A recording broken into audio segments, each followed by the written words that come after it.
क्या हाल चाल है यार आप सभी के। मेरा नाम है अक्षय शर्मा, देख रहा हूँ हमारा बहुत ही ज़्यादा प्यारा चैनल साइको प्रोडिजी। एंड आज आप लोगों के लिए आ चुका है लेक्चर नंबर 3। कौन सी सीरीज़ का? हमारी series of D U regular. इसके बारे में मैं आपको भी बताता हूँ। D U regular, D U S O L, IGNOU के बी ए साइकोलॉजी सेमेस्टर 1 का सब्जेक्ट जो है इंट्रोडक्शन टू साइकोलॉजी, इस सब्जेक्ट का लेक्चर नंबर 3 आ चुका है। हमने इस सीरीज़ के अंदर अब यहाँ पे डाल दिया डी यू रेगुलर भी, क्योंकि डी यू रेगुलर के फर्स्ट सेमेस्टर के जो 3 कोर पेपर्स हैं वो exactly same D U S O L वाले हैं। सेम सब्जेक्ट हैं, सेम आपका स्टडी मटेरियल है, सेम सिलेबस है। देयरफॉर आप अगर डी यू रेगुलर के भी बच्चे हो, definitely you can follow these lectures and this will help you out a lot. ठीक है, चलो आगे चलते हैं। तो हमने लास्ट क्लास के अंदर, हमने लेक्चर नंबर 2 के अंदर बात करी थी, अब एवोल्यूशन ऑफ साइकोलॉजी देख रहे थे।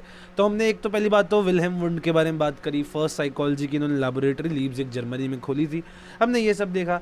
फिर हमने देखा इन्होंने इंट्रोस्पेक्शन शुरू किया। He was the founder of structuralism, he was the founder of structuralism, right. Then we studied कि इन्होंने इंट्रोस्पेक्शन बनाया एंड ऑल। उनके बाद हमने बात करी थी किसकी? फंक्शनलिज्म की, जो कि विलियम जेम्स ने दिया था। आज हमारे थर्ड स्कूल ऑफ थॉट की हम बात करेंगे, और इस स्कूल ऑफ थॉट का नाम आपको अगर पता हो, कभी सुना हो, तो इसका नाम है गेस्टॉल्ट स्कूल ऑफ थॉट। क्या नाम है इसका? Gestalt school of thought. What is gestalt school of thought and what does it से? तो basically gestalt school of thought was pretty unique.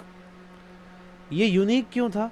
क्योंकि जिस समय हमारी डिबेट चल रही थी कि क्या हमें माइंड के स्ट्रक्चर को या फिर हमें माइंड के फंक्शन को पढ़ना चाहिए, उस समय एक डिफरेंट अप्रोच आई, और ये अप्रोच थी मोर अबाउट आर परसेप्शन। इन्होंने माइंड को साइड किया, लेकिन इन्होंने परसेप्शन की बहुत ज़्यादा बात करी। What is perception? Perception is basically when we attend information from our environment। Basically sensation, perception का मतलब ही यही होता है, जब आप अपने इंफॉर्मेशन लेते हो एनवायरनमेंट से, with the help of what? With the help of your sensory organs, जैसे कि आईज, नोज, ईयर्स, टंग, स्किन, है ना, ये सब हमारे सेंसरी ऑर्गन्स होते हैं। आपने बचपन में ज़रूर पढ़ा होगा। तो gestalt school of thought basically worked upon what? Perception. Mind के बारे में हम साइड कर रहे हैं, हम ज़्यादा बात कर रहे हैं परसेप्शन के बारे में। Now gestalt school of thought के जो फाउंडर्स थे, बहुत ज़्यादा इंपॉर्टेंट है ये नाम। 3 नाम है, कोहलर, कैफ्का, वर्दाइमर। ठीक है जी, कोहलर, कैफ्का, वर्दाइमर, ये 3 ऐसे हैं हमारे 3 founders of gestalt school of psychology होते हैं। अच्छा जी, अब गेस्टॉल्ट स्कूल ऑफ साइकोलॉजी की एक इंपॉर्टेंट लाइन है जिसका आपको मतलब समझ आना चाहिए, और आपको इसका लर्निंग भी होनी चाहिए। बहुत इंपॉर्टेंट है लाइन। ये लाइन क्या कहती है? ये लाइन कहती है that our perceptual experiences, very very very very important, our perceptual experiences. जब मैं एक एनवायरनमेंट में था, मैंने कुछ एक्सपीरियंस किया। सपोज मैं सड़क पे चल रहा हूँ, ठीक है, और मेरे को एकदम से एक बम फटने की आवाज़ आई, तो मेरे परसेप्चुअल एक्सपीरियंसेस क्या हुआ कि अच्छा कुछ गलत हुआ है, कुछ ट्रेजेडी हुई है, राइट। तो मेरे perceptual experiences are more than मतलब ज़्यादा है from the sum of all the components of perception. Very very important, very very important. मेरे पूरी जो मेरी परसेप्चुअल एक्सपीरियंस है, जो मैंने अपने परसेप्शन के थ्रू एक्सपीरियंस किया, वो एक्चुअली ज़्यादा होता है than the sum of all the components of perception. इसका मतलब क्या है, इस एग्जांपल से हम देखते हैं। ठीक है जी, नाउ अब ये देखो, ये एक थोड़ा सा फनी एग्जांपल है, इसको लेते हैं। ये एक लड़का है, ठीक है, आपकी क्लास के अंदर है। सडनली क्या होता है, यू सी हिम फार्टिंग। आप इसको फार्ट करते हुए देखते हो। फार्ट का मतलब क्या होता है? बेसिकली पाद मार देना। Okay, so you see this guy, और आपने देखा इसे फार्ट करते हुए। अब आपके परसेप्चुअल कंपोनेंट्स ऑफ परसेप्शन क्या है? एक, आपने इसे विजन, आपने इसे देखा फार्ट करते हुए, और दूसरा जो आपको बदबू आई भाई, आपने वो स्मेल भी तो करी। ठीक है, तो अगर हम गेस्टॉल्ट स्कूल ऑफ थॉट की तरह सोचे, our perceptual experiences are more than the sum of all the components of perception. What are the sum of components of perception? What are the components of perception here? तो हमारे components of perception in this case are my nose and my eyes, है कि नहीं? पहली बात तो मैंने knows से सूंघा कि भैया इसने कुछ तो खराब किया है, और आइज से मैंने देखा भाई इसकी शक्ल भी खराब हो रही है, इट्स प्रीटी सैड, अपीयरेंस मैंने देख ली और इसको मेरे को लग रहा है, अब मुझे लग रहा है कि this guy surely has a problem. तो माई परसेप्चुअल कंपोनेंट्स क्या है? Nose and eyes, right? तो मेरा परसेप्शन क्या हुआ? मेरा, अरे यार, all right, so really sorry guys, थोड़ा सा कैमरा इशू हो रहा था, बीच बीच में बंद हो रहा था। आई होप कैमरा इशू अब ठीक हो जाए। नाउ अब देखो मेरे परसेप्चुअल कंपोनेंट्स मेरी नोज और आइज है। मैंने देखा ही is sad and he smells bad. मैंने क्या देखा? The person is sad and he smells bad. तो मेरा परसेप्शन तो यही हो गया कि ही is sad and he stinks, right? पर मेरा टोटल परसेप्चुअल एक्सपीरियंस जो है, यानी which is not just my sensory information, यानी जो मेरे को इंफॉर्मेशन मिली, लेकिन उसके साथ there is a insight attached. What is insight? Basically एक जजमेंट, मैंने एक इन्फरेंस, मैंने एक कंक्लूजन निकाला। तो मैंने कंक्लूजन क्या निकाला? I would not like to be friends with him. मैंने देखा यार एक तो ये बंदा सैड रहता है, ऊपर से इसमें से गंदी बदबू आती है, तो मैं तो इसका दोस्त नहीं बनना चाहूँगा। अब देखो ये काफ़ी ख़राब बात है, बट लेट सपोज ये बच्चा बस सोचता है या आप सोचते हैं, मैं सोचता हूँ, इन दैट केस मेरे परसेप्चुअल कंपोनेंट्स का सम क्या था? कि ही is sad and he stinks. तो ये परसेप्चुअल कंपोनेंट्स का सम है। और मेरे परसेप्चुअल कंपोनेंट्स क्या हैं? मेरी नोज एंड आइज। नोज से मेरे को स्मेल आई, आइज से मैंने इसकी अपीयरेंस देखी। तो मेरे परसेप्चुअल कंपोनेंट्स मेरे को कह रहे हैं he is sad and he stinks. पर क्या मेरा परसेप्चुअल एक्सपीरियंस वही है? Not at all. मेरा परसेप्चुअल एक्सपीरियंस क्या है? कि even he is sad and stink, therefore I would not like to be friends with him. तो क्या मेरा perceptual experience more than the sum of all components of perception नहीं है? Absolutely है। यही बात they try to tell us. Gestalt school of psychology या gestalt school of thought हमेशा हमें यही बताने की कोशिश करता है कि यार जो भी हमें इंफॉर्मेशन मिल रही है, परसेप्शन जो है बड़ी एक नॉर्मल चीज़ नहीं है। जैसे कि अगर मैं कहूँ, मैंने एक सड़क पे एक बंदा देखा जो कि भीख मांग रहा है, राइट? अब एक बंदे के लिए हो सकता है उसके देखो मेरे लिए और आपके लिए, दोनों के लिए क्या है? Perceptual components. We saw that the person is asking for beg, है ना, ही इज बेगिंग, राइट? तो ये हमारे परसेप्चुअल कंपोनेंट्स है, यानी हम दोनों का विजन है। लेकिन परसेप्चुअल एक्सपीरियंस में एक और चीज़ एडेड होती है जो उसको परसेप्चुअल कंपोनेंट्स, परसेप्चुअल मतलब हमारी इंफॉर्मेशन वाले कंपोनेंट्स, उन परसेप्चुअल कंपोनेंट्स से ज़्यादा बना देते हैं। That is my judgement. तो जो मेरे को दिख रहा है आपको भी दिख रहा है, पर हमारी जजमेंट डिफरेंट है, राइट? तो मेरी जजमेंट क्या कह रही है? मेरी परसेप्चुअल एक्सपीरियंस में जजमेंट क्या है कि अरे यार ये कैसा सा इंसान है, मैं इसे पैसे नहीं देना चाहता। वही हो सकता है आपकी जजमेंट का, oh he is so sad, I should give him money. So हमारे परसेप्चुअल एक्सपीरियंसेस डिफरेंट है। So this is very important.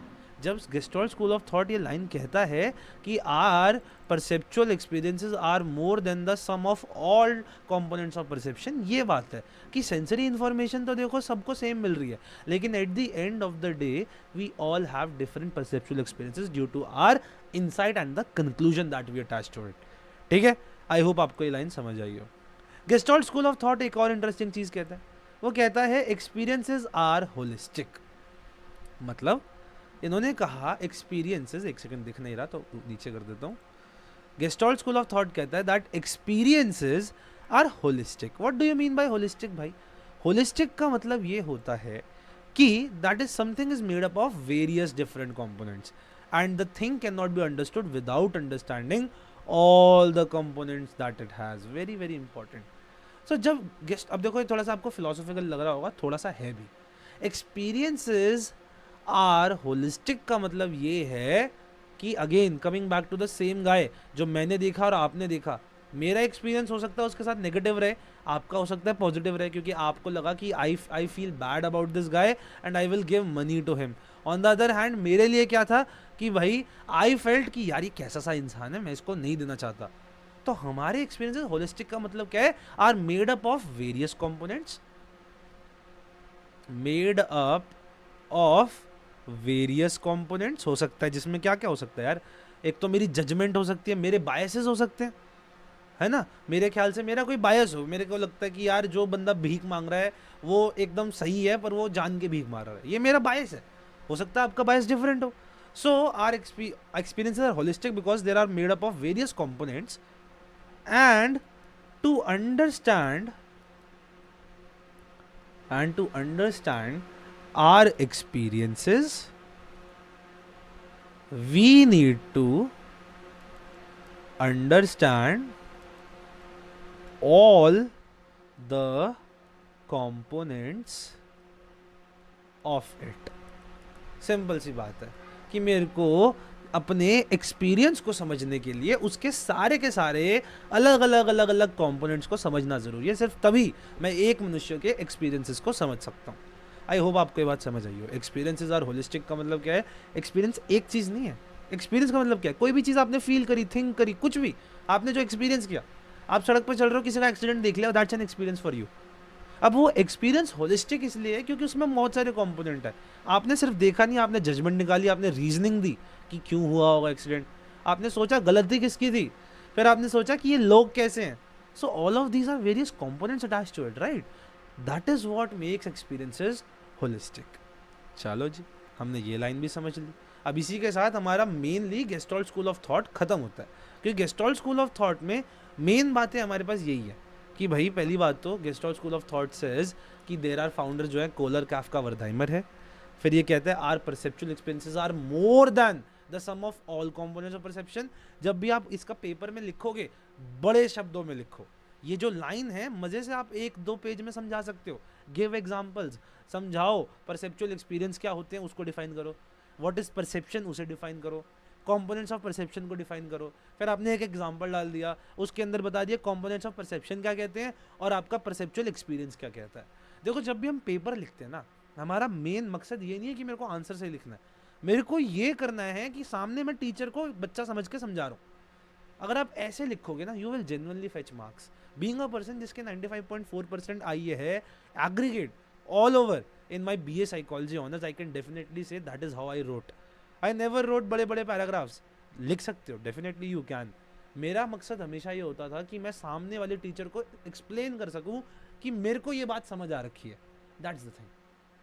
Number 2, experiences are holistic. Again एक पूरा पेज आप इसमें छाप सकते हो। चीज़ें रिडंडेंट हो सकती है, बातें आप बार बार कर सकते हो, इसको डेवलप कर सकते हो। Experiences are holistic.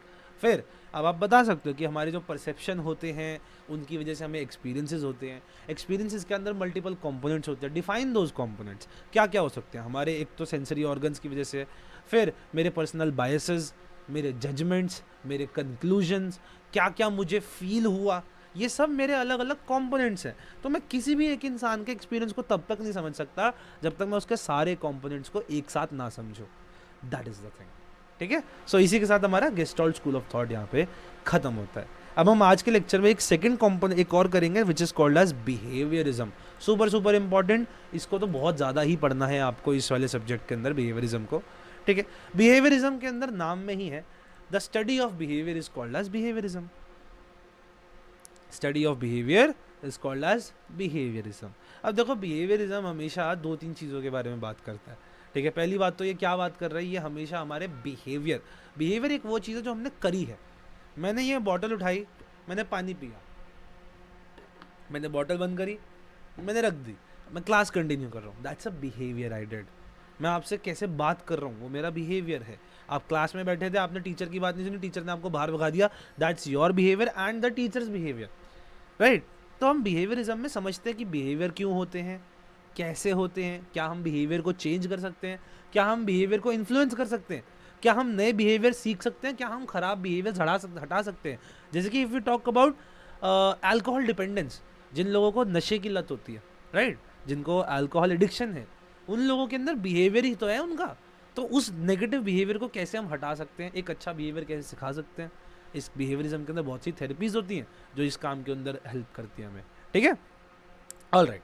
अब बिहेवियरिज्म की शुरुआत कैसे हुई? 1910 में हमारे फाउंडिंग फादर्स थे जॉन वॉटसन। अब देखो, जे.बी. वॉटसन जो है हमारे, जॉन वॉटसन, हम उन्हें कहते हैं he is the father of behaviourism.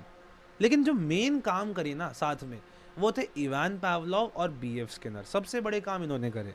मैं चाहूँ तो एक चौथा नाम भी डाल सकता हूँ, जो कि मैं डालूंगा एल्बर्ट बंडूरा, पर ही केम प्रिटी लेटर। एल्बर्ट बंडूरा बहुत बाद में आए थे। अच्छा जी। अब मैं आपको एक चीज़ बता देता हूँ कि किसने क्या क्या किया, ताकि आप बाद में पेपर में तो सही से लिख सको। Ivan Pavlov is the founder of, अभी बस लिख लो, बाद में हम इसको एक्सप्लेन भी करेंगे जब हम पूरा चैप्टर वाला पढ़ेंगे ना। Founder of classical conditioning, classical conditioning, ठीक है, क्या होती है ज़रूर बताएंगे। Number 2, Ivan Pavlov, sorry Ivan Pavlov कह रहा हूँ, B.F. Skinner is the founder of, या कहो फादर ऑफ, ऑपरेंट कंडीशनिंग, ठीक है। Then we have we talk about हमारे एल्बर्ट बेंडूरा। एल्बर्ट बेंडूरा जो हैं, he is the father of observational learning.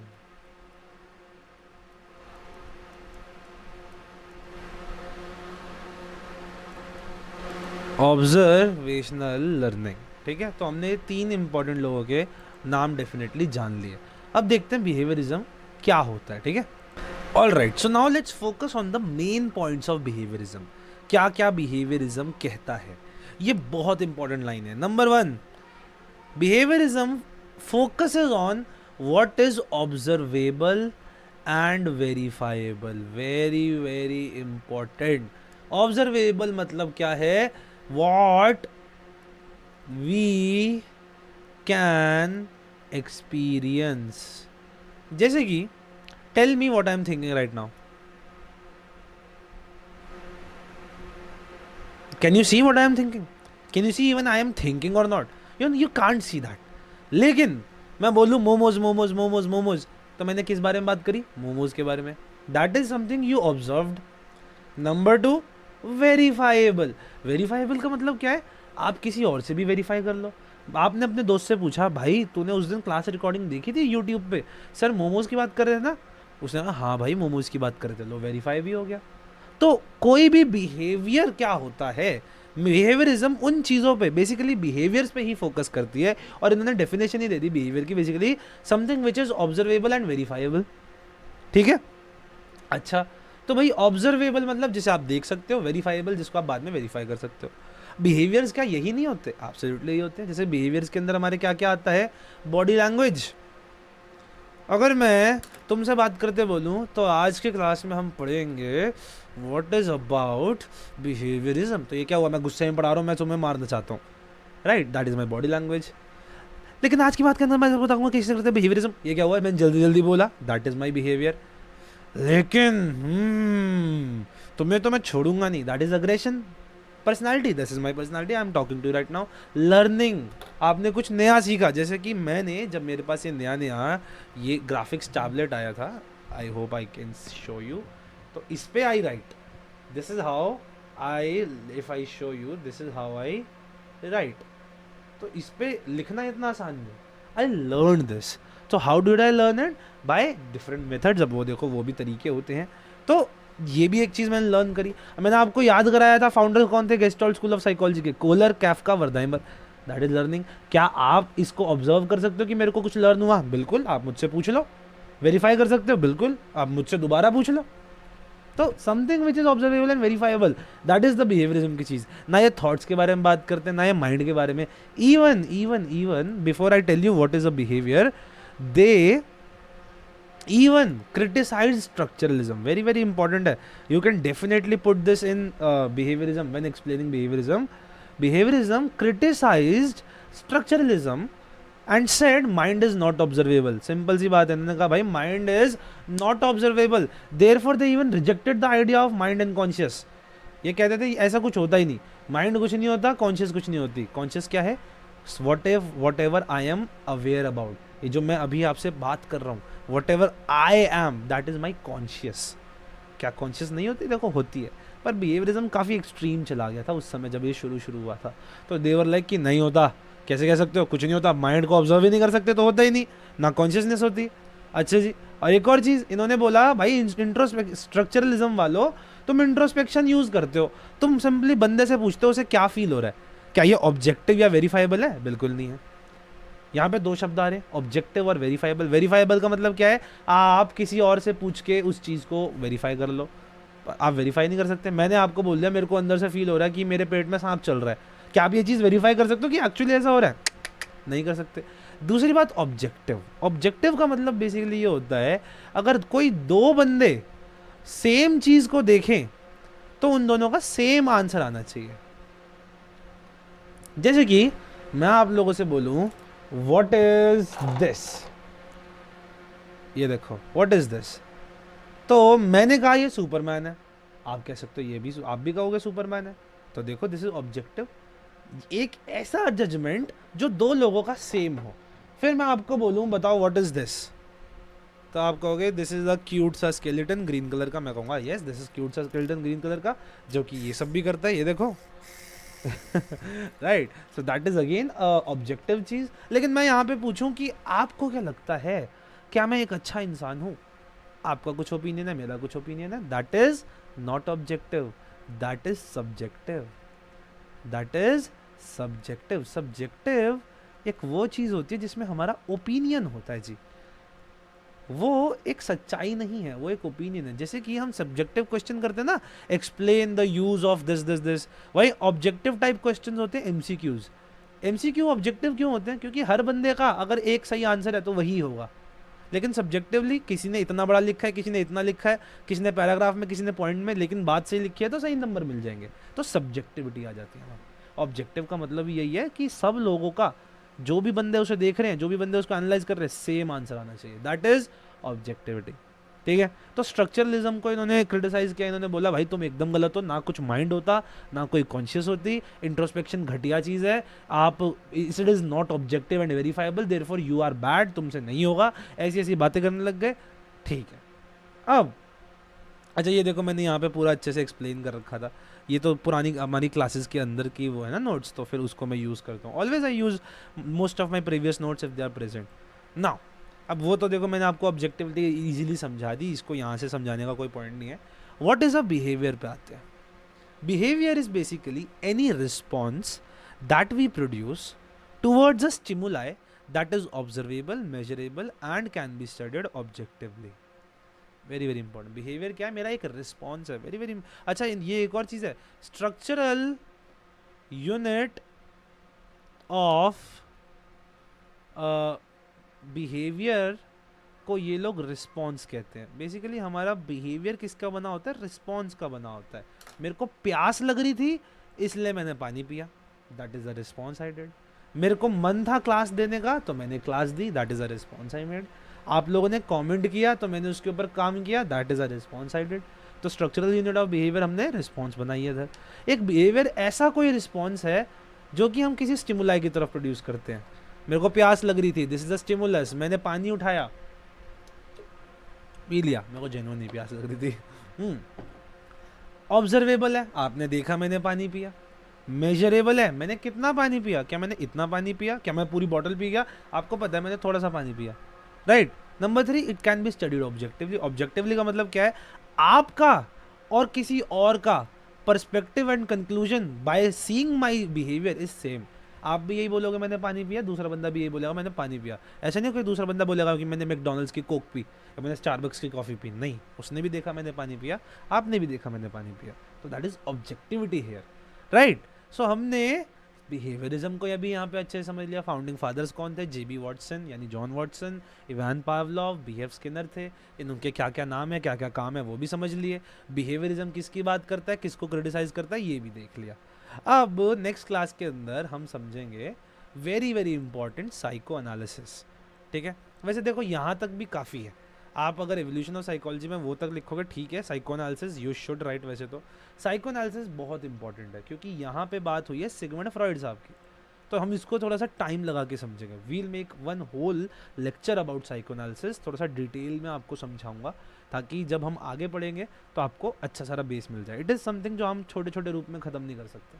अच्छा चलो, अभी के लिए हमारा lecture is coming towards an and, और इस बीच में आपको बताना चाहता हूँ कि हमारी DU SOL और अब तो DU रेगुलर भी, ये सिर्फ DU SOL का नहीं है, ये DU रेगुलर का भी बैच है भाई, क्योंकि रेगुलर में भी सेम है। स्टार्टिंग फ्रॉम September 4 अब आप लोग पेमेंट कर सकते हो। एक डिस्काउंट आ गया है फर्स्ट, अच्छा नहीं दिख रहा है, कोई अच्छा सा कलर लेते हैं, ठीक है। मैं बताना चाहूँगा आपको, फर्स्ट 10 स्टूडेंट्स के लिए फीस है ओनली 900 रुपीज़ पर मंथ। आपको सिर्फ 900 रुपये पर महीना देना है। That is an amazing discount. जल्दी से इनरोल करो, व्हाट्सएप नंबर ये रहा, मैसेज कर दो, जल्दी से अपनी क्लासेस की फ़ी पे कर दो। क्लासेस का मैं आपको स्केड्यूल वगैरह सब भेज दूंगा। बेसिकली हमारी टोटल 3 आवर की क्लासेस एवरी वीक होंगी। इट कैन बी 1.5 घंटे की 2 क्लास, इट कैन बी 1 घंटे की 3 क्लास, और हम अपना पूरा का पूरा सिलेबस कवर करेंगे एवरी सेमेस्टर, ठीक है। हर सेमेस्टर का आगे आगे प्रोग्रेशन होता रहेगा। ऑल राइट, चलो भाई, with that I will end today's lecture. I hope आपको ये क्लास अच्छी लगी हो, and I will meet you in the next class. कोई भी और डाउट हो, कुछ भी पूछना हो, डेफिनेटली मेरे को बताना। बाय बाय, टेक केयर, नमस्कार, जय हिंद, जय भारत।